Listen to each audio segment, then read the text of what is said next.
people say, what do you want to do after football? And I'm like, what do you mean after football? There's nothing after football. This is what, I was born to do, and this is what I enjoy doing more than anything else. Going to Disney World! Let's go! Let's go, baby! Goes to the end zone. Tom Brady's first NFL touchdown pass. Tom Brady probably has never tried to engineer a drive more improbable than this.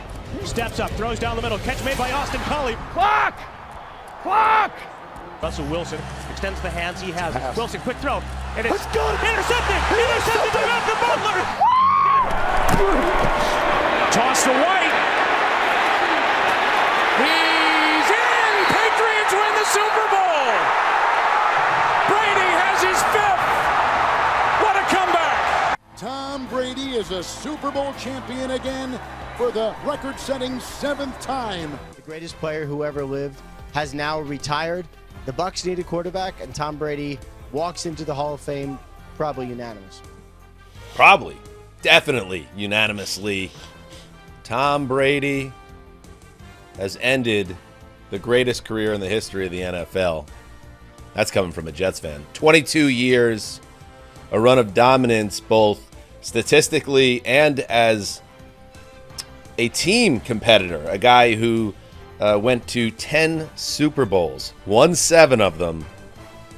And boys, as we begin a very special edition of the Around the NFL podcast, Dan Hansis with Mark Sessler and Greg Rosenthal. Greg, I think this stat kind of sums things up. You can't sum everything up with Tom Brady's career, which ended today with an official Instagram announcement with just one note, but this kind of gives you an idea. When Brady won his first Super Bowl in his second NFL season, that was way back in the 2001 season with the Patriots, he was the youngest starting quarterback to ever win a Super Bowl. When Tom Brady won his last Super Bowl in his second to last season with the Bucs, he was the oldest starting quarterback to ever win a Super Bowl at 43. He never, the gradual decline, Greg? No, he never declined. Thank you for that motivation that you gave him. I think you over motivated the last him, 6 years. Yeah. There you go. He never declined. And I think there's so many things to look back on, but the fact that he never got old like the rest of us and every one of his peers, that's what stands out to me. Right. The last 2 years, I think, in Tampa are going to be remembered so much because not only did it kind of spike the football on any debate over who's the greatest ever, if it wasn't decided anymore, it was setting boundaries that no one's even thought about. Because his last season in New England, when they struggled down the stretch, when they lost in the first round of the playoffs, was easily the greatest season by a 42-year-old quarterback in the history of the sport. Like, nothing had ever even been close. No one had ever played an entire season as a 42-year-old in the history of the sport. And that was him actually looking like he was proving, you're right, Dan, a gradual decline. And then to go to Tampa and to have back-to-back seasons where you won the MVP, or rather the Super Bowl MVP, where in the last 8 or 9 games of the season, he was clearly the best quarterback in the league. And this year, he would have gotten my vote for MVP. Reasonable minds can disagree, but certainly one of the best 2 or 3 players. Not too late. In the entire NFL. I know if Tom Brady had been thinking, he would have announced this like leading into Week 18, and then I think he definitely wins the award over Aaron Rodgers. But unfortunately, the votes are in. The longevity is part of it, but it's longevity with excellence because he was better post age 36, I think, than he was before, which is just hard to fathom. I mean, I'd argue that at age 43, last season, that he had more signature moments than 90% of all quarterbacks, shoved together. I mean, the ones that fail and all of them, the good ones. I mean, prior to Matthew Stafford coming to the Rams, I remember thinking, I can't come up with 5 signature Matthew Stafford moments, yet he's a very good quarterback. But Brady just unfurled them and authored them nonstop. And, I mean, this is a guy that, essentially, it didn't matter if it was Week 4 in 2006 or the Super Bowl, the height of the game. Each individual contest was Brady's sort of Russian novel of intense focus, passion. He was wedded to the moment. And I think if you listen to it, it is instructive to me, not just what we think and journos think and podcasters, but his own teammates. And I think they lived essentially, in the sunlight of his presence. I mean, they loved being his teammate. And, I loved watching Tom Brady. And for all of us and for so many people. He encapsulated obviously an incredible span of time, but for me, what it started as the biggest height of my fandom, where I never had any thought back then that I would work in football. I just loved it, watching it. It absorbed my Sundays. And to go through the iterations of his career and to come and do what we've done and follow it along, the fact that he's still here doing what he's doing, we're never going to see anything like it. And I utterly laugh at these anyone still bringing up anyone else at quarterback level that's anything better than Tom Brady. He is heads and tails above anyone else, and he's better than Michael Jordan. He's better than anyone. He has set the standard. No, I'm not whoa-whoing. Like he is absolutely, football is different than these other sports. He is the standard. There is nothing else close. For me. Well, that becomes about if you think football is a better sport than the other sport. I think we don't need to have a Jordan longevity. It's tougher, right? The longevity and what he was able to do. I think that's part of the story. And I think like when the Peyton Manning retired after winning Super Bowl 50, there was a conversation still like who is the greatest of this era, maybe of all time. And then Brady went on to play 6 more years, and it was like those 6 years were Hall of Fame level years. Here's a little bit from Tom Brady and his Instagram message after, it's almost started to become a little bit absurd, the Saturday reporting by ESPN, and then it was hanging out there. If this would have carried on too much longer, it would have started to feel weird. So I'm happy that if Brady really was walking away, it didn't drag out too much longer. Here is the official statement, or a part of it, from Brady. "This is difficult for me to write, but here it goes. I am not going to make that competitive commitment anymore. I have loved my NFL career, and now it is time to focus my time and energy on other things that require my attention." One of the things, Greg, also about Brady's incredible career was that for so much of it, he was public enemy number one because of his success, because he had so many things in his favors. The team he was on, the individual accolades. He was a good-looking guy. He had the model wife. He was the most famous athlete in the country. So when he failed, even when the team failed, or when Brady failed, or there was scandal like the Spygate scandal, or Deflategate, or 18-1, or pick the Super Bowl loss, there was always this general idea of like whoever was on the right side against Brady and had the victory, like it made it even more special. Like I could say as a Jets fan, like my number one win ever was the divisional playoffs up in Foxborough in 2010. Like going into there and beating Brady, for me as a Jets fan and many others like me, that was number one because of Brady. And to be that sort of measuring stick in a team sport like football is what's unprecedented. And that's part of why I started talking about the Bucs thing, because it did help separate Brady from just what they accomplished in New England. But you mentioned that debate, like the Manning-Brady debate. I do want to kind of go back to 2013, that Super Bowl. It was the Seahawks-Broncos. And in the front cover of NFL.com that morning was, "Will a win in this game by Peyton Manning?" And they were favored, which is hard to remember because they lost by 35. "Will this win cement Peyton Manning as the greatest ever?" And I don't think that was a hot take at that point. It was kind of like this would put him over the top of Tom Brady at that time. It wasn't that long ago. And so the way that Tom Brady became the greatest ever was actually during our era, was during the around the NFL era. We saw many of those games. He's the greatest because of that era. Since then, they won 4 titles, or he won 4 titles. The Patriots had 3 of them. He got the MVP. He was really a top 3 quarterback almost every one of those seasons, except for that ending one on the Patriots. And now we're at the point where Eli Manning is sending out tweets and saying, like, you are the greatest to ever do it. Even Peyton Manning's brother isn't even considering the fact that he could be competitive with Tom Brady. And like I think about that comeback against the Hawks against the Seahawks as the single most important game of his career personally, because it ended the 10 years that they didn't have. It was against the number one defense of that year, the defining defense of that year. At the time, it was the greatest fourth quarter comeback in the history of the Super Bowl, and Malcolm Butler helped him along the way. But it really did just change things of where he went, because he changed as a quarterback really around 06, 07. That's when his peak started. He was waylaid for 2 years by the ACL, wasn't quite the same by 09. From 10 on, he was just like full Tom Brady the rest of the way, and the wins started stacking up. And even the years that they didn't win the Super Bowl, like, included that Eagles game where he probably had his best Super Bowl performance, the 2015 AFC Championship against the Broncos, which to me is one of the most memorable games he ever had, with Gronk against that Broncos team, and they had no offensive line, no running game, and he still almost got them there. That's the thing, is like, he has as many memorable losses as any quarterback in the history of the NFL, which is wild too.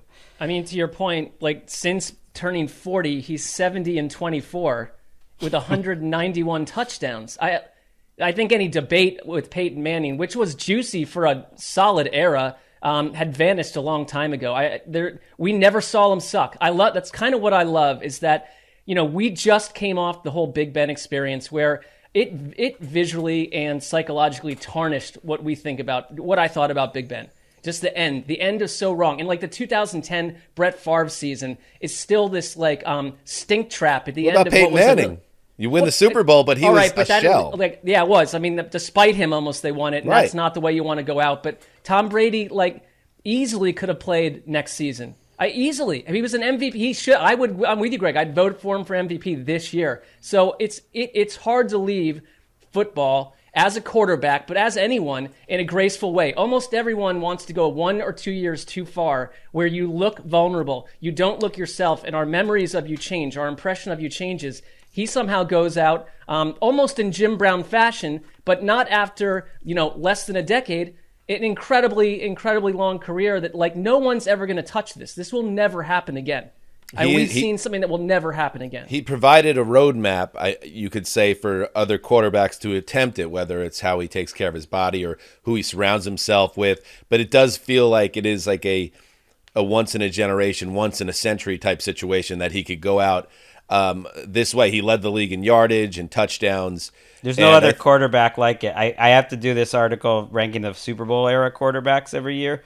And I went through the top 20 and tried to look for something similar, and there wasn't really anything. Right. Montana actually was somewhat close, but not. But even really. he was definitely not the same guy in Kansas City as he was with San Francisco. Montana got replaced and couldn't stay healthy. Right. But there's no But comparison. the fact that Brady's career ended in Tampa in a very disappointing way, obviously, you're defending a title, but he did lead them on a 27-3 comeback.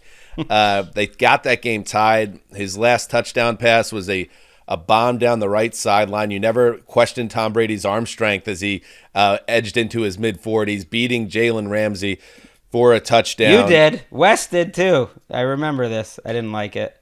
I What? didn't like it back in 2019, Well, all right. Okay. Calm down. Take it easy. But I'm saying once he had the sustained secondary peak, you never questioned anything about his physical tools. In fact, what made him a marvel also was, how it seemed like he was moving better. He wasn't faster necessarily, but he had mastered the intellectual element of the game and still had the physical skill. So he almost, if he would have went out on a back-to-back title in Tampa, I guess that's the ultimate storybook ending, but this isn't a bad consolation prize. Can I offer one gripe? And it has nothing to do with Tom Brady at all. It is the way this whole thing played out, and you mentioned it, Dan. It to me is deflating, and it's like Christopher Hitchens said that news, by definition, is what you don't know already and what you might not like when you get it. I really am a little. I know this is they're all part of our business, but the breaking news culture that we have, where this thing, if there was ever a player to not go, skirt around the idea of honoring how Tom Brady would leave the game, but to have this thing break the day it did, takes the air out of the balloon, and probably completely disrupted the way Brady would have wanted to do it and forced him to do it today, because you're right. It's lingering. It's weird. We've got to get an official statement. It's one example of can we chill? Can we ever chill and let someone go out on this? Is one guy that deserved to go do it his own way, and instead it's I've got to get my news flash out there. Super tedious. I'm not too precious that. about that. I just feel like I know you're not. I know. I just I'm an mean that outlier. I just found it annoying. It's just they because pulled the rug out because from it's under. news ultimately, and it's just if he wants to announce it, then he could announce it when he knew for sure, and otherwise it's just like any other story. To me, it doesn't take anything away. Like Saturday got a great day of it, and everyone's talking, and today's getting a great day of it, and we're going to be talking about him for the rest of our lives. I would imagine it's seriously annoyed Tom Brady. I think he said it. He was out of the country. He was out of the country on Saturday. He's trying to enjoy some peace and quiet, and it blew up. So I think absolutely it would qualify. Let's call it a bummer the way it's set up for him. But I think a year from now, certainly 5 years from now, when he goes into the Hall of Fame, we're not going to be thinking back to the Schefter situation. I see your greater point. And poor Darlington keeps getting left out every time I hear people talk about this. Because whenever you do this, like I have it, but so does Guy B. I don't care. My guess was Darlington probably had it more because he really developed. But that's not who he didn't get the lead billing. So take it up with ESPN, Greg. Right. Yeah, I do appreciate though. Tom knew we were taping today. He let our podcast be better by doing it this morning, and he also really thumbed his nose at Jim Gray because he taped an edition of the Let's Go podcast on Monday evening. And in that podcast, he said he hadn't made his decision about retiring. I mean, it's a tough spot for the Let's Go podcast. Let's be real. Imagine if one of us announced something important about our careers or our lives on our Instagram, like immediately after we taped a podcast. And we're like, let's go off the air. I mean, because now Tom Brady's not a huge podcast. Yeah, and by the way, if you watch that, if you're going to listen to that podcast going forward, it's going to be like Tom hawking his health supplements. So enjoy the content there. It does. I think we kind of had this one nailed, though. The fact that the podcast had no real presence until last week and doesn't even get that. But on the subject, Ricky, I want to bring Ricky Hollywood in here. She is a lifelong Patriots fan. And Erica, that the Tom Brady goodbye message was 700 words. The image was Tom in a Bucs uniform. And over those 700 words, Gillette, he never... Dan, that picture was him at Gillette. That is such an F-U. Are you kidding He never me? mentioned Bill Belichick. He never mentioned the Patriots or Robert Kraft. And he never mentioned you, the fan. Take me through it. Well, okay. First of all, my friends, my group chat back home, going crazy. Very upset. Very, very, very upset. And I agree with them. It's hard to... see this. Yes, we got our thank you a few years ago, and did he say specifically retire in that post? No. So he is stepping away, so he's thanking the Bucs organization.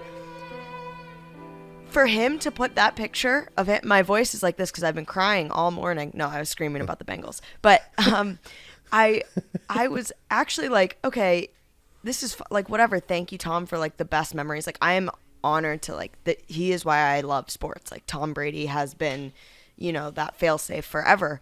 But it's like to throw the photo of him in the Bucs uniform at Gillette, like that is petty, bro. Like, come on. And now the counterpoint from Greg where he tells you it doesn't matter. Go ahead. No, he also did send out after he must have heard the feedback. He retweeted. Wait, but you understand? All right, let's just break this down because let's not leave anything that out in the open and with any type of like a lack of awareness of how this played out.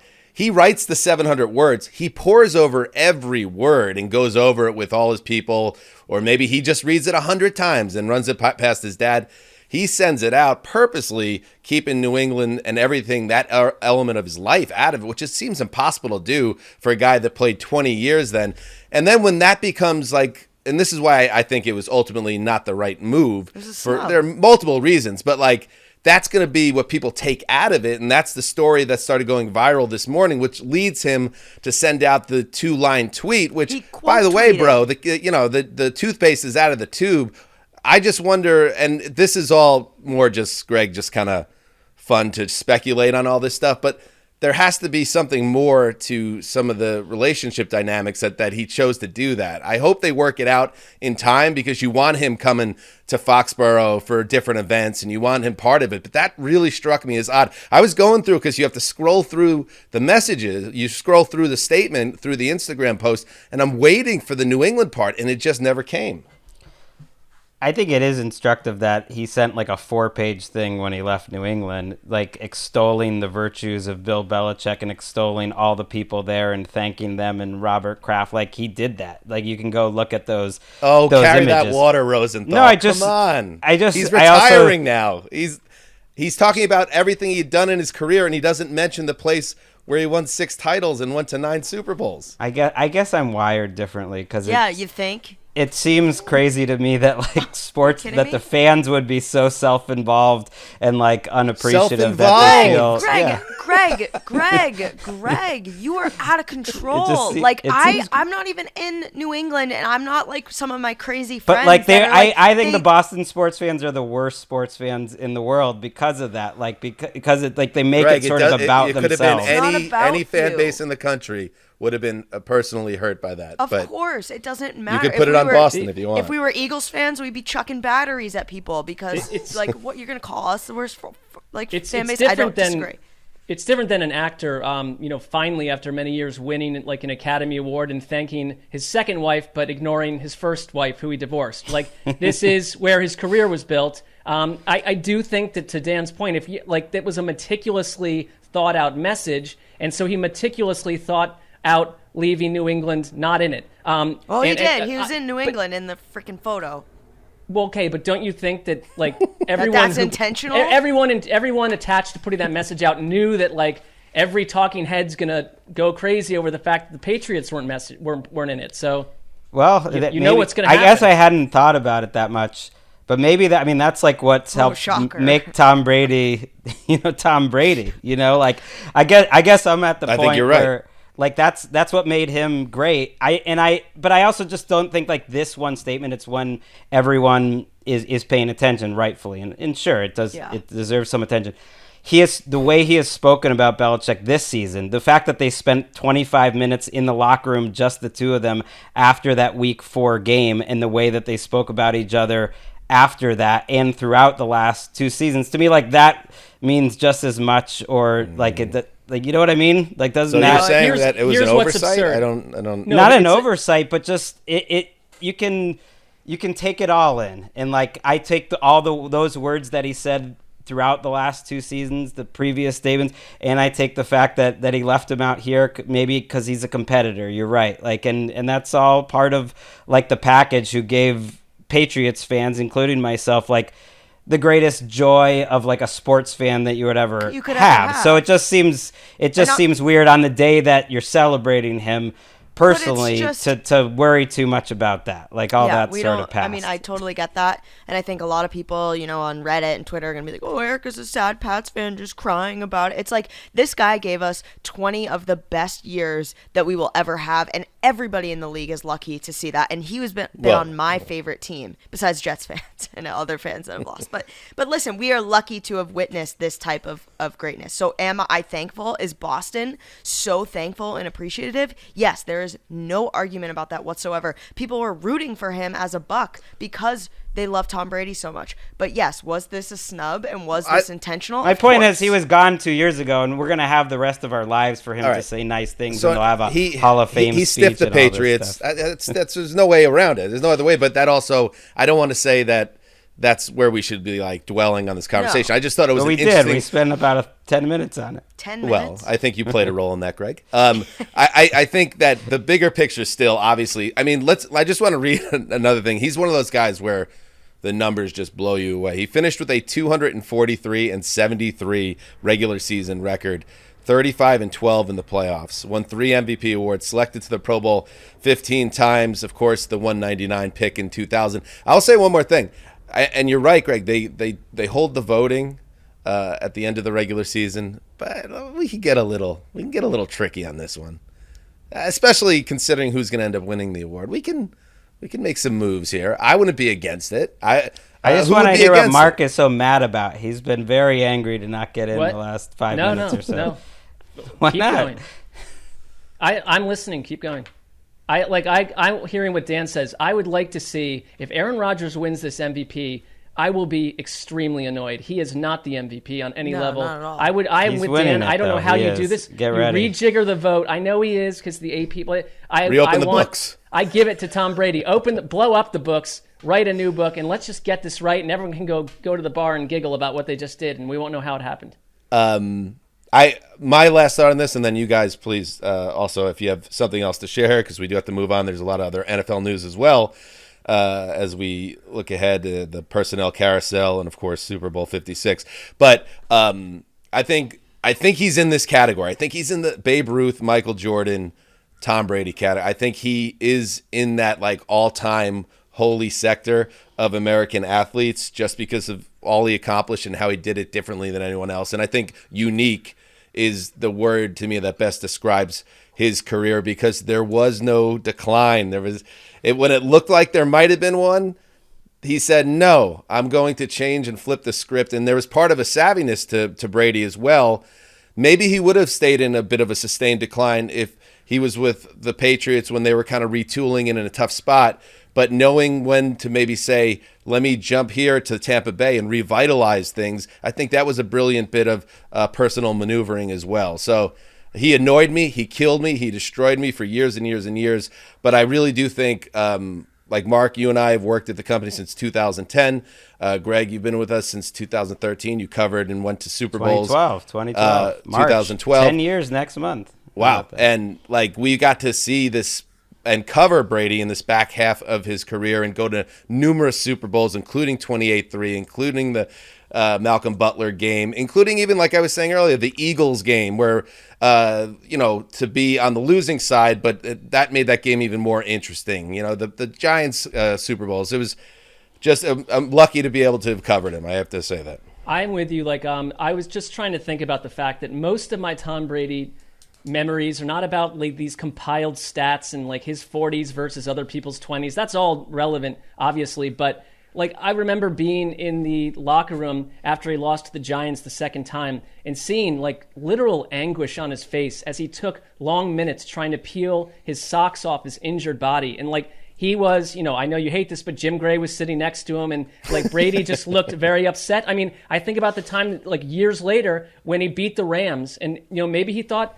this is the last time we do this with the Patriots in the Super Bowl, and he was going up to individual teammates in the locker room and not just give them a high five. Like it was like 2 or 3 minute long conversations, looking into their eyes. He is a genuine person. And if you defied him, because there was one time that I remember trying to defy the greatness of Tom Brady, you will pay the price. It was 28-3 against the Falcons. And I had to write this little NFL.com, you must write some feature coming out of the game. So I wrote one at halftime. I got about 1,700 words into how the Patriots defense let the team down. And even by the end of the third quarter, I was telling, editor David Ely, I think this still works if they hold on. And we were both starting to question the concept of it. And as the minutes kept going, I started to realize I had been banged in the biggest of spots. I don't even have a column at this point. I went against Tom Brady, and you pay when you do that. He is on that mountaintop with Babe Ruth and Michael Jordan. He's on the top of it. That's how I remember Tom Brady, is the Mark post-game filing after 51. I'm just saying it's personal moments, like good and bad, like things you learn about how fierce he was. I had about 500 words on Deion Jones and the Falcons' speedy linebackers. I think in that game in that game no one expected them to come back.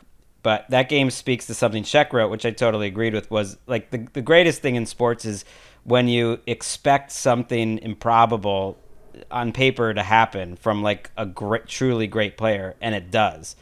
And he brought up that Seahawks moment as what he thought was the best moment of his career, and I thought so too. But there's just so many. There's so many others. And football's funny because it is such a team sport. You can't divorce Belichick and Brady totally, and you can't divorce Brady from everything that happened in New England. But on some level, it does come down to the cliche of like, are you going to make that drive at the end of the game? Like, are you going to do it or not? And he will always be the greatest at that. One of the best, and sometimes it did come in loss. One of, if not the best drive of his life was 2007 against the Giants. They got the ball back, down 3, hadn't done anything all day with about 8 minutes to go. And he goes down the field, 10, 15 plays, 6 minutes to go up 4 on Eli Manning, because that was the game where they felt every bit of pressure, that they were manhandled up front. Even after that drive, they didn't top 300 yards of offense. Yet when he was put with his back against the wall, more than any other moment I thought of his entire career, that drive started inside the 10. He went down the field and he got that touchdown to Randy Moss to go take the lead and try to be the hero. And it didn't work out for him that day because the defense didn't finish it off, and that's how football goes. Like, he lost his best Super Bowl performance, as you mentioned, against the Eagles. I thought that was his best. But he just kept going back, and he kept going in that position. And even in a game like that Rams game, again, after that interception, when they absolutely needed a drive to get it done, they changed what they did offensively all game. They changed the formation. He knows what the Rams are going to do in terms of adapting. And even on a day that was bad compared to that AFC Championship where he lit up Patrick Mahomes, that's the moment where you have to go make that drive if you're Tom Brady. Everyone expected him to do it. He throws it to Gronk, and he does it, and he adds another Super Bowl. It's just like that guy delivered. By the way, Eli's no dummy. When he comes out today and records a video message saying, "Tom, you're the best ever," he's doing it for Eli because he beat Tom in the Super Bowl twice. Peyton doesn't need to be the best. He said that. Tom's the best because he brings it up. He has the same joke every time. He's like, "Thanks for letting me have a couple." Yeah. And why not? As he should. I know the Bucks would have to cut him, and then there's money issues and all this kind of stuff. And obviously there's so much behind the scenes with their relationship and everything. But like, just part of me, not all of me, is like, I wish he would like officially like sign a 1-day contract with the Pats, and I know how improbable that is, and retire a Remember Patriot. what we talked about like 10 minutes ago? I know. I don't think that's happening. I don't think it is at all.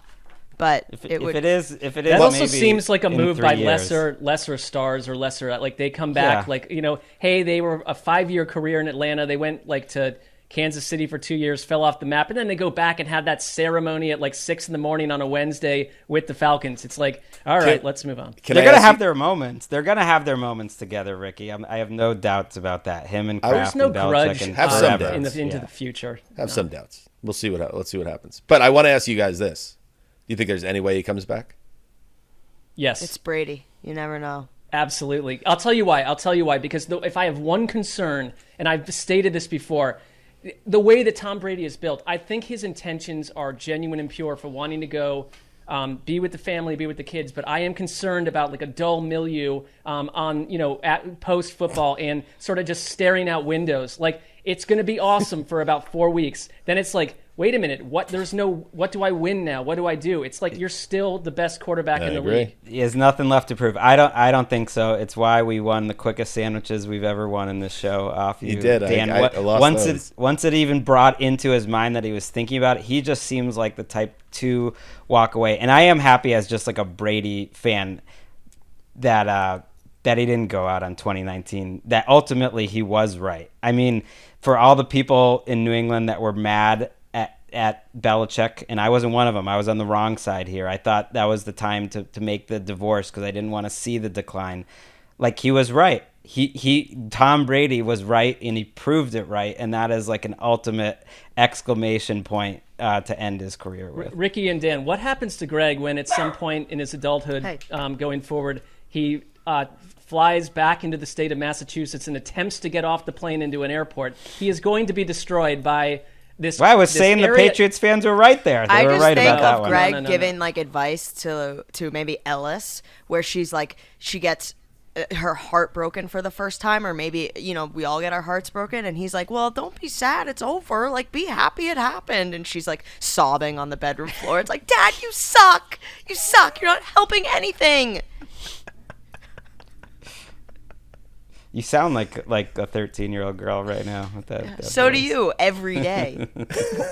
All right, everybody calm down. I know it's an emotional day for Patriots fans across the world. Tom Brady has retired after 22 years. All right, let's take a break. There is other things going on in the NFL, including some wild news unfolding as we record here. So let's take a break, and we'll hit the rest of the news. Welcome back. Time for News and Notes presented by Upwork, where you can build the team that will build your business. Learn more at Upwork.com. An explosive bit of news came down while we were having our Tom Brady discussion. Perhaps Tom Brady is connected to this story as well. Former Dolphins head coach Brian Flores is suing the NFL and teams within the NFL that he says have engaged in systemic racism, practices against black coaches. Flores named the league, the Dolphins, the Giants, as well as the Broncos, and John Doe teams 1 to 29 as defendants in the lawsuit. It's a class action complaint, which means other coaches, we're assuming, obviously, other black coaches or coaches of color could join him in the suit if they wish. There are some crazy, revelations here and allegations. The suit says that the Dolphins, his former employer, of course, the Dolphins fired Flores after his third season with the team, despite having a winning record. Flores says that Dolphins owner Stephen Ross offered to pay him an extra $100,000 per loss during the 2019 season. That was the season when they started off poorly, and everyone assumed it was a tank job. Ross wanted the Dolphins to lose enough games to secure the first overall pick in the 2020 draft.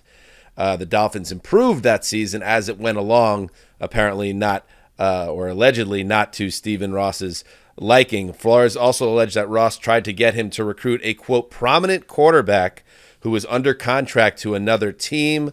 So this would have happened 2 off seasons ago. That would have been a violation of the league tampering rules if that player was under contract, which he most certainly was at the time. Flores says he refused to be a part of that situation. The lawsuit also says the Giants scheduled an interview with Flores last week to comply with the Rooney Rule, even though they already knew they were going to hire Brian Daboll as head coach.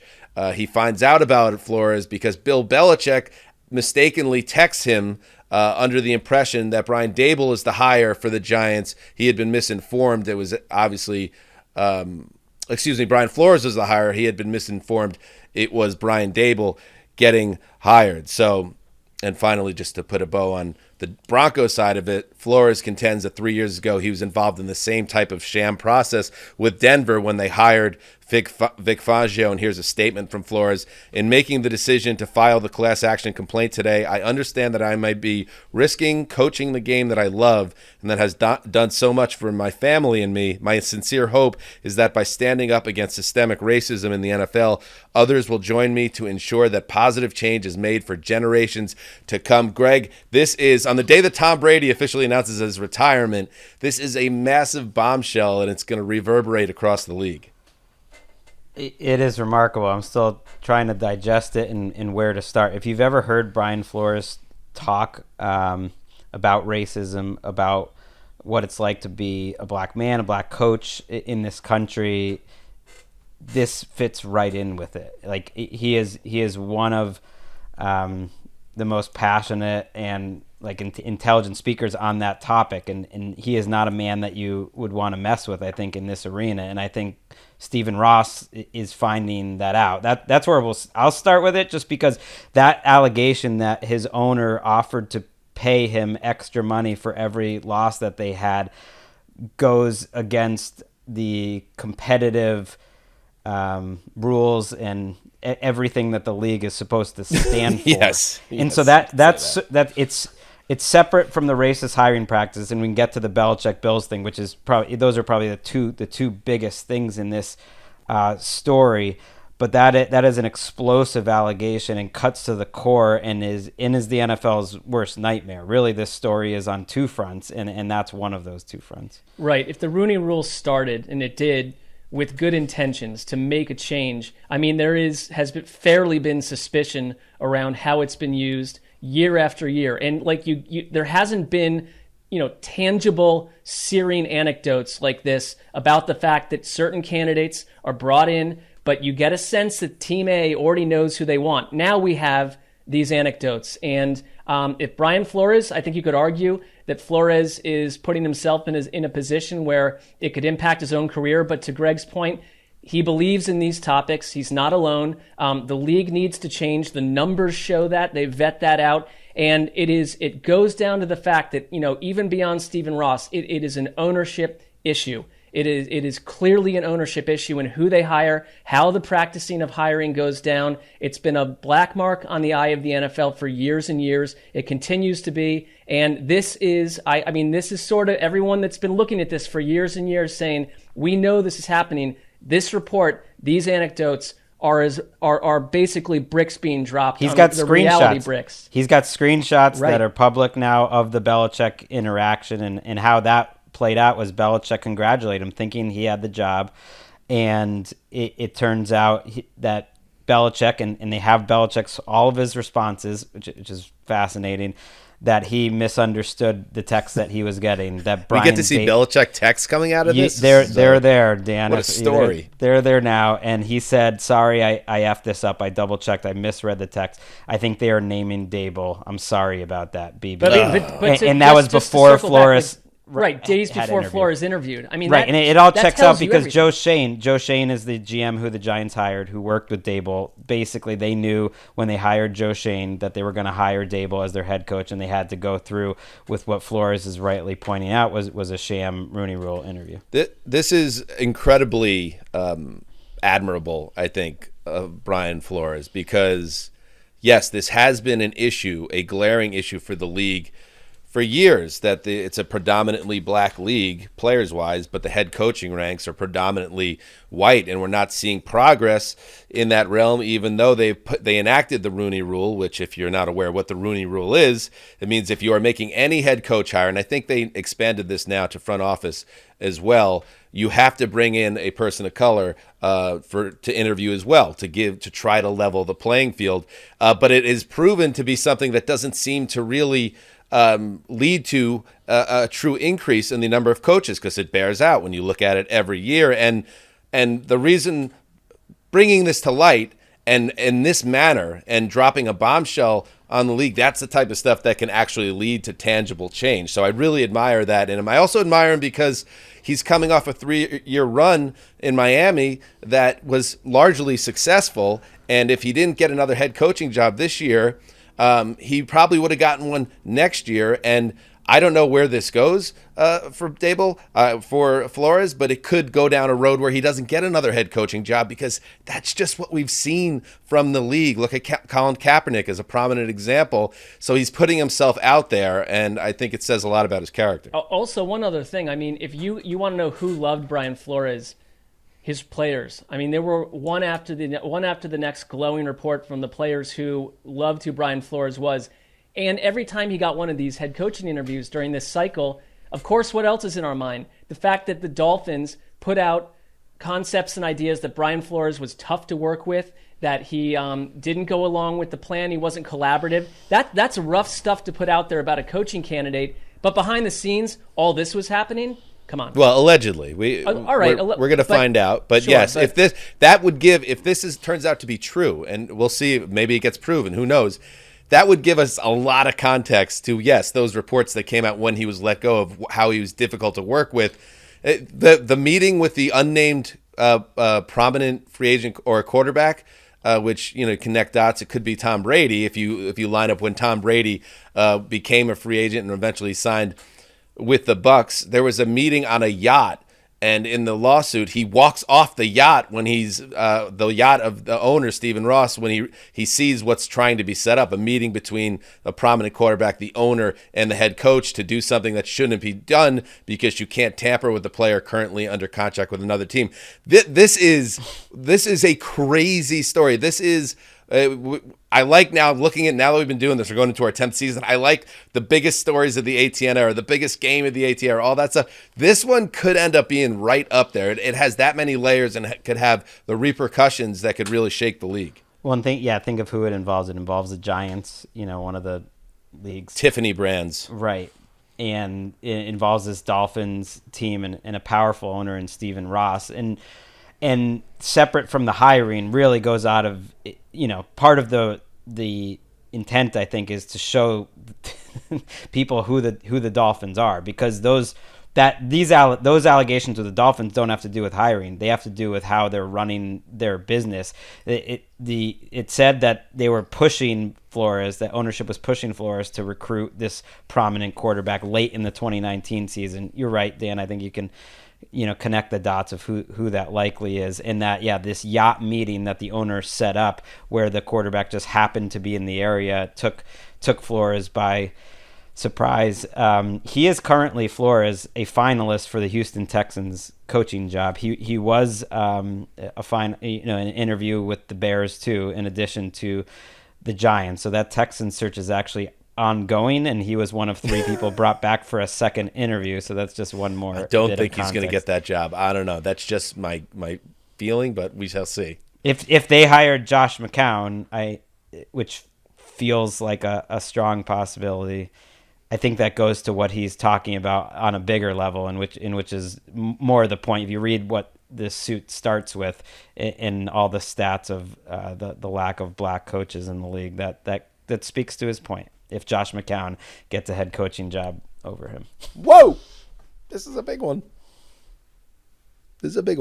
People are very uncomfortable right now in various buildings across the league. I know. I was wondering what Bill Belichick is thinking. He's just finding I want to see more Bill Belichick texts. I want to see. I mean, you all can. sorts Yeah, of they're texts from there. Bill They're Belichick. pretty basic. They're pretty basic. They seem. He signs it with BB. He just says He signs he have the an text iPhone? BB, which is a classic. Oh, he signs classic his text. move. That's such a boomer move. Does he have an iPhone, Ricky? Yeah, you- he does. Good. We don't want another Colleen situation, Ricky. right because she has an Android. So Right. All right. And we do this podcast multiple times a week through the off season. So buckle up, Marky boy. We got a subplot to track now. You thought it was going to get quiet? It ain't quiet. No, I don't think it's. In fact, I only expect every NFL offseason to get incrementally more madhouse from the one previous. I think you're right. That was News and Notes presented by Upwork, the world's work marketplace. Learn more at Upwork.com.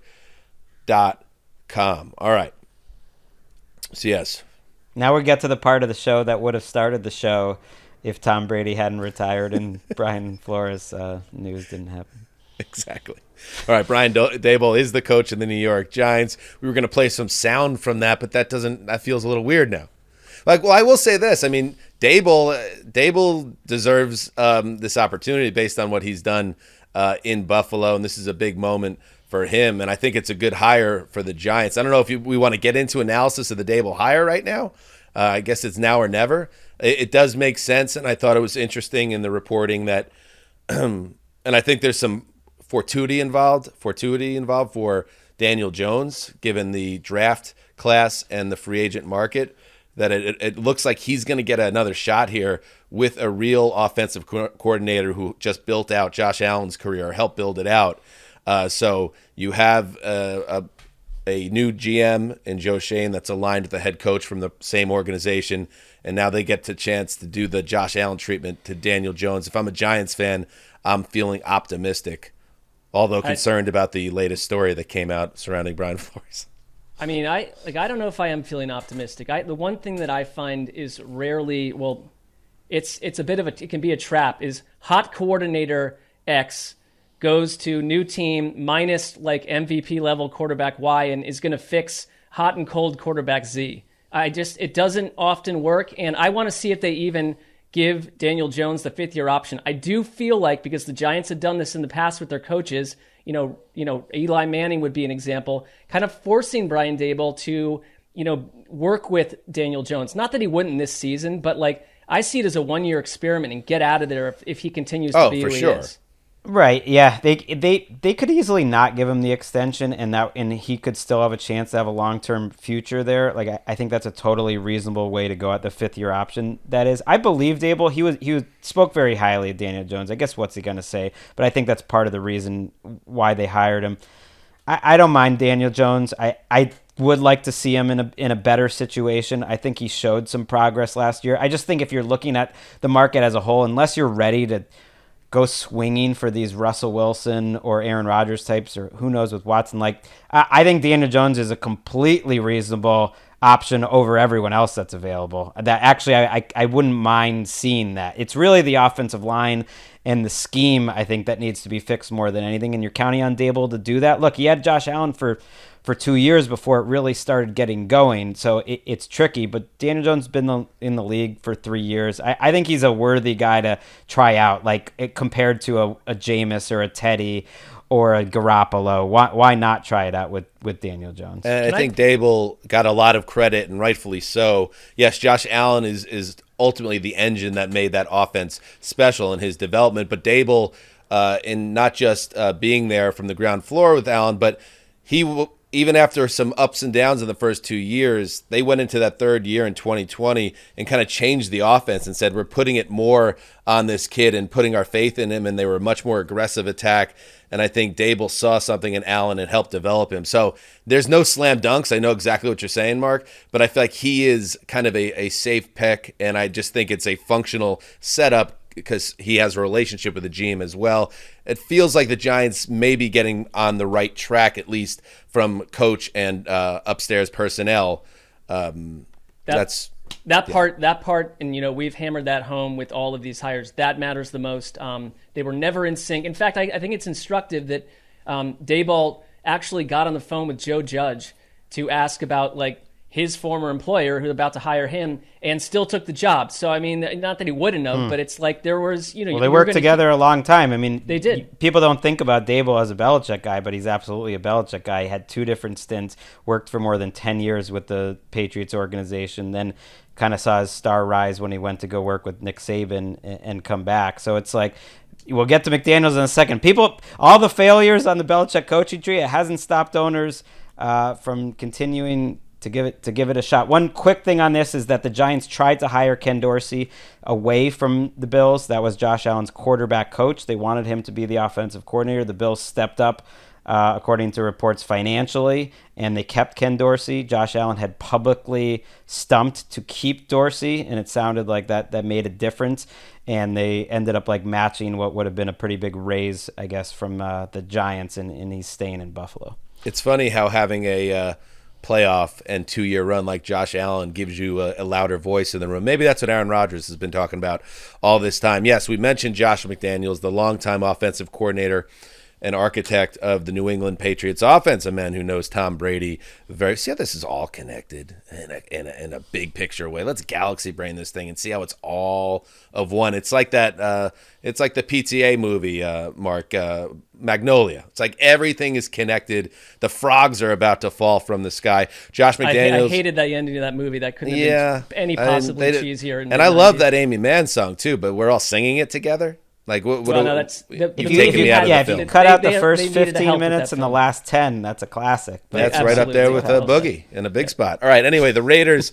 See, we give you everything: football analysis and a little film critique, just a little dash, just to show you that I'll tell you, we're I there. watched Licorice Pizza, Dan, on your recommendation. Oh, you finally did? Did you enjoy it? One of the best films I've seen in a long time. I thought you would like it. Yeah, you were. I'm looking forward to it. Well, so let's stay on this PTA kick we're on. Greg, one of your favorite films, Phantom Thread. I finally sat down and watched that about a month ago, and quite enjoyable, beautifully made picture, but also I found it interesting trying to figure out why Greg Rosenthal connected with it on the level he did. So we're going to save that for the offseason. Extremely rewatchable, brilliant. Punch Drunk Love, another great one, but not to the level of Phantom Thread. But the Las Vegas banger Raiders, after banger, yes, have hired Josh McDaniels as their new head coach. The former Pats offensive coordinator is getting another shot in a head coaching chair. The Raiders also hired Patriots director of player personnel Dave Ziegler as their general manager. So very similar deal with Buffalo. Big names in Buffalo going to the Giants. Big names with the Pats head to the Raiders. McDaniels, of course, flopped in his 2-year stint as head coach of the Broncos in 2009-2010. He famously walked out on a handshake agreement to become the head coach of the Indianapolis Colts a few years back. And I remember there was much hand-wringing about how he had just lit his future on fire, would never be a coach again. Well, guess what? He is. Here's what McDaniels had to say. Things are different now than when I was head coach the last time. When I went to Denver, I knew a little bit of football. I didn't really know people and how important that aspect of this process and maintaining the culture and building the team was. And I failed, and I didn't succeed at it. And so looking at that experience has been one of the best things in my life in terms of my overall growth as a person, as a coach. All right, so here's if he needs to be better as a person to person type communicator, he's going to have a potential challenge right out of the gate because there's some bubbling behind the scenes at the Raiders, and many of the players were big on Bisaccia and what he had brought to that team after Gruden resigned in disgrace in October, Mark. So will they get on board with Josh McDaniels? Probably, but that's kind of a tricky way to start your tenure. All the guys like the old coach. Yeah, I mean, it's the very unusual scenario where the new hire has to somehow outshine the interim coach and what he did down the stretch, which is win over the entire team because of who Rich Bisaccia was. And I think if there's been questions about Josh McDaniels, okay, look, when he hasn't been with the Patriots, that Broncos team was a disaster in multiple ways. He went to the Rams in St. Louis for 1 year and had the 32nd ranked offense in terms of points. Outside of New England, 3 of his 4 worst seasons as an OC have been with 2 other teams. So I think that needs to be proven. But he graces over the fact that part of the Denver Broncos meltdown was a videotaping scandal where they taped the 49ers before a game in London with San Francisco. So when I hear where this, do you learn that trick? Well, exactly this. I don't understand that people think I'm mature. People do change. I do think he's probably learned a lot about coaching since then. But I would tag it with this. When I think of the Raiders, when they were in Oakland, when I think of the Los Angeles Raiders and even the Raiders in Vegas, what is more countercultural to everything we know about the Raiders and over these past decades than the Patriot way? It feels like an odd fit. I know Mark Davis wants these names, wants these guys, but you're going in with a scenario where, again, you're saying we'll make it work with Derek Carr. You got to figure out if you're going to extend Derek Carr if he wants that. But I think the players get in line. I think the fit is an odd one. Yeah, seeing McDaniels there with the black and white suit and he didn't the look silver comfortable. and black helmet looked weird. And I get why they would want to hire him. I think he's a great offensive coach. I think he's really good at adapting his game plan week to week. Obviously, it helps with having Tom Brady, for most of your career, but I think the work he did with Mac Jones helped him get this job. He wanted that Chargers job last year, and Telesco had worked with the Colts before, and they didn't want to talk to him because of that experience. So that hurt him there, but it didn't hurt him here. I think it's a good hire, and I do believe him that he really likes the idea of Derek Carr because Carr seems like a good fit for what they want to do. I think it takes a quarterback who wants to win before the snap. To win that way, if you're going to change your offense each and every week, they'll be more unpredictable. And I think Derek Carr could be that guy. But you said it, Mark. He's entering the last year of his contract. He's underpaid relative to league average for quarterbacks. He'll be one of, if not the cheapest veteran quarterbacks in the entire NFL if they didn't upgrade his contract or give him an extension. And so that's the first thing that he's going to have to handle. And I think it's good that he's going with like another Patriots guy there, Ziegler, because I think one of his biggest problem in Denver was not just dealing with the players, but dealing with his bosses, with his GM at the time and his ownership, and that's what got him blown out there. I mean, he did have a couple of moments. Do you remember there was, I think it was a Monday Night Football game, but I might be wrong, with McDaniels getting to 5-0 and doing these fist pumps, jumping down the sidelines. Against the Patriots. Right, and Patriots, everyone was like, wow, this is the new boy wonder, and it all collapsed like almost immediately after that. I think that was a Sunday afternoon, if I'm not mistaken, but he was running up and down the field, and one of the bigger, it almost felt like it almost felt like a parody of an NFL coach celebrating because it was so surreal. It was a bad I think there was there was a Dean celebration. scream in there somewhere, as I recall. All right. Well, and by the way, make a decision on Carr and just do it. Either give him a new the contract. money. I would say give him the money. Yes. Give him a new contract or trade him, because guess what? You would get a nice bundle back this particular offseason for Derek Carr, I do believe. and he's a tradable asset. Don't play this out and then maybe tag him or go into some protracted contract negotiation. Like, this seems like a time to make a decision on Derek Carr one way or the other. One quick thing on just the Patriots side of it. I had a great transition set up. It was going to be so good. You can still get to it. I was going to say, speaking of make a decision, the Jacksonville Jaguars, but now it's all lost, Greg. This better be good. It is good. It's the brain drain in New England. I know people have left over the years, but think of who have been the most important people to Belichick in the last 20 years. It's Nick Caserio. It's Josh McDaniels. It's Dante Scarnecchia. Scott Zolak. And it's Ernie Adams. Those are the 4 guys that were there with him basically throughout all the winning. Those 4 guys, and they're all gone. And I do think there's something to that. Has he developed like this next wave of coaches and front office guys to be like the guys? Like, we'll see. Like, maybe he brings back Joe Judge or Flores. Like, those are a couple of other guys. But those guys, Scarnecchia, McDaniels, Caserio, Ernie Adams, like, those were his like 4 horsemen, and they were all gone right now. That's Did fair, that pass dog. muster? Okay. I think it does. That passes. Okay. I think that was good insight on one of the more well-known franchises in football. On the other end of the spectrum, one of the least known franchises in football, not as good. So we got to think it of lost its juice because what did we gain? What did we lose? I mean, we gained some great nuggets. Well, I'm listening to you guys just go on. It's like we gained great nuggets from Greg, but Dan, I think you're a showman. And your show was you had to kind of do a second run, maybe with not. We need to start, doing the Zoom thing since we're still taping remotely, where it's like I press my hand raised, so I need to like get in one more thing. You guys, we've not to ruin the flow of the show. Oh, another one like that. And now we got her coming in. Yeah, but we got minute 89 here. You guys just have talked so much that I need to insert a break right here. That old man retired, and then an atomic bomb was dropped on our league. It's not our fault. And then Greg had that take about New England, so let's take a break. All right, we're back. Speaking of something, blah, blah, blah, sports, the Jacksonville Jaguars, their winding search for a head coach continues. They will conduct a second interview with former Eagles head coach Doug Peterson.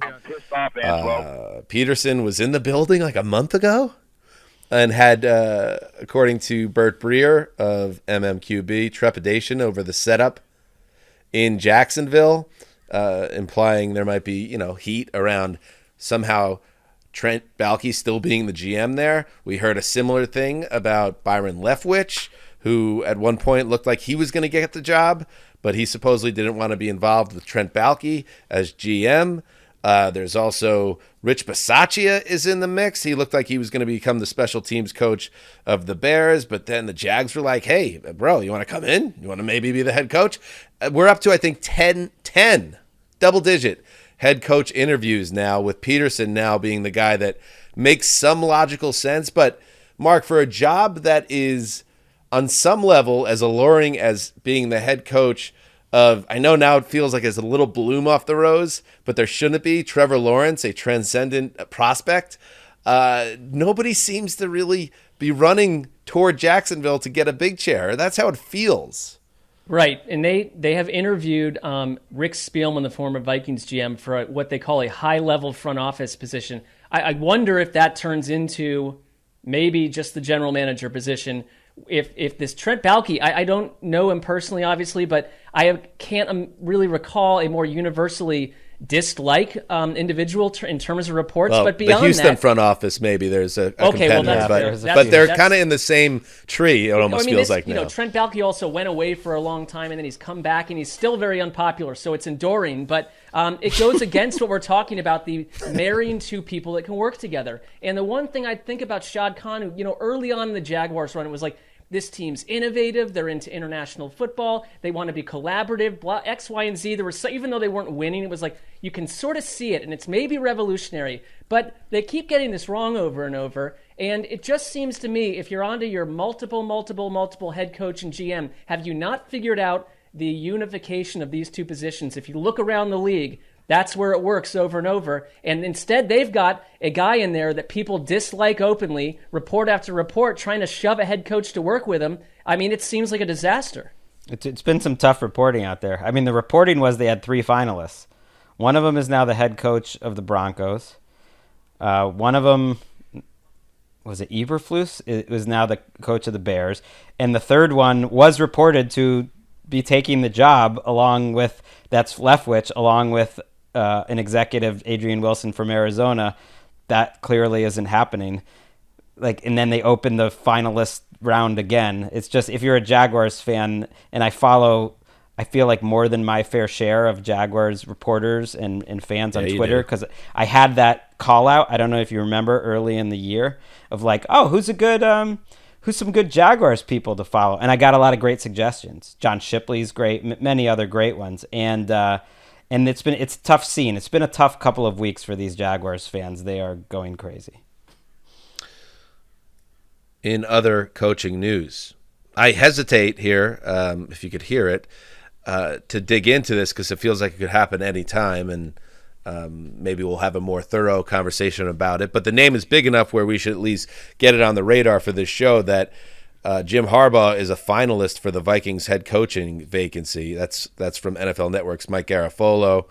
Garafolo reports that Harbaugh is, quote, deep in the process of vying for the team's head coaching spot as he prepares for a interview that will take place on Wednesday. He is currently the head coach for the University of Michigan, where he's had some success, just like he had success with the 49ers. Before that, there is a new general manager. Obviously, Rick Spielman out in Minnesota.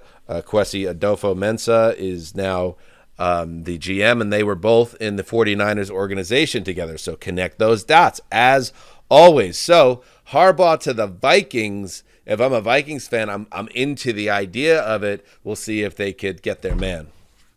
It's interesting that he's going to Minnesota and meeting with him. I mean, that to me indicates, just feels like one of those business deals that they're not going to be meeting unless there's a good chance of closing the deal. That they've already done a lot of Minneapolis legwork. In February is pretty tough. We're aware of that. Well, plus he's the coach of the Michigan Wolverines, like one of the best college football teams. So to get this far down the road during recruiting season, our guy Ian Rapport said at one point there were 3 finalists for the Vikings job. One of them, D'Amico Ryans, has taken his name out, reportedly. The other 2 coached for the Rams, Raheem Morris and Kevin O'Connell, neither one of which can be officially hired because they're still playing and can no longer interview. They go. It just feels like if they can close the deal, this could be Harbaugh, so get ready. I mean, we got a lot of enjoyment out of the Mike Zimmer, Kirk Cousins relationship / non-relationship. I do wonder what a Jim Harbaugh, Kirk Cousins, because Jim Harbaugh, he burnt out in San Francisco at the end there, and I think that he's a guy that his message is going to run hot for a series of time, and then he's not going to be there after some time. You can't tell me that doesn't sound fun though. This feels like something that's going to make the NFL more fun to cover. Oh yeah, I'm all for it. Jim Harbaugh's one of the weirder personalities. He's very bizarre with the press. I mean, I enjoy it, but Kirk Cousins is like a glass of milk, and so it's like the two of them don't totally feel joined at the hip to me. Remember when the Harbaugh Bowl happened? It was 49ers Ravens. Yes, I do. Super Bowl 47, I believe it was, and John was handling all the media. Obviously, there's going to be a lot of media crushed because they were brothers against each other in the Super Bowl, something that has never happened before. John went along with it and then went on to win the game. Good for him. Jim was a total weirdo the entire week. We had a front row seat because we were covering press conferences. Jim was never even they had the Harbaugh dad up there, and Jim was trying to get off the stage. He's wired differently, but I think there had been connections to Harbaugh to New York teams in recent years. It's I don't know about all that. You put him up in Minnesota, that feels like this could work. Incredible success, too. I mean, with Alex Smith, with Colin Kaepernick, that's one of the boldest and best quarterback decisions and changes that's in the history of the NFL. The fact they didn't go back to Alex Smith and it worked so well offensively. Hey, Kyle Shanahan, maybe you should have paid attention. Go on. including in the Super Bowl. I think it felt like it was like things were changing in Michigan when the Ravens hired the Michigan defensive coordinator, Mike Macdonald, to be their defensive coordinator this week. And someone made the joke like, well, just like everyone, Mike Macdonald of the two Harbaugh brothers likes John better. But I think there's a little more than that. I think there's like a little more than that. He literally let his top coach go to the Ravens. Like, that sounds like a man ready to say bye. Yep. Finally in the news, gotta love it. Joe Theismann, Washington football team legend. He's in the Ring of Honor. He's a big deal. He's a Super Bowl champion, longtime media dude. He went on the Damon Amendola. That's a tough one. I've always struggled with his name. I'm going to call him DA because he calls himself DA. CBS Radio, and he let one slip. And I don't mean like a gas issue. This something else. There was a slip.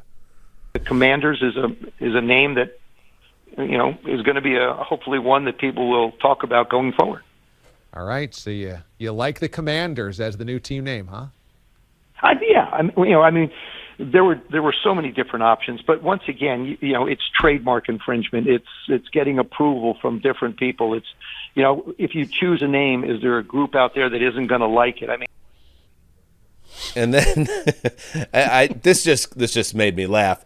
Then Joe, who seemingly unaware that Washington is supposed to be announcing the name of the new team name, I believe, tomorrow, just starts talking about Commanders and what a commander is, which is funny. A lot of commanders in Washington, D.C., and the Pentagon, and a lot of different branches of the service. And so to me, that's sort of the way I'm looking at it, as a positions of leadership when it comes to the new name. A lot of commanders, down there in the Pentagon. Of course, then the Washington Times reaches out and says, hey, Joe, so I guess you just let the cat out of the bag. He's like, hamana. No, I know what you know. I'll find out tomorrow. It's the Commanders. I mean, we're, I guess, an NFL podcast, so, don't come after us. We're not reporting it. But Joe Theismann already told us. He talked for 2 minutes just assuming everyone already knew it was the Commanders, which is hilarious. Maybe Joe thought it was Wednesday. Maybe he got his days mixed up. Because it's such a first of all, it's a typical Joe Theismann moment. I miss Wes on this show. Like I miss Wes every day, but I miss him being able to put Tom Brady in perspective. I'd love to hear what he would say.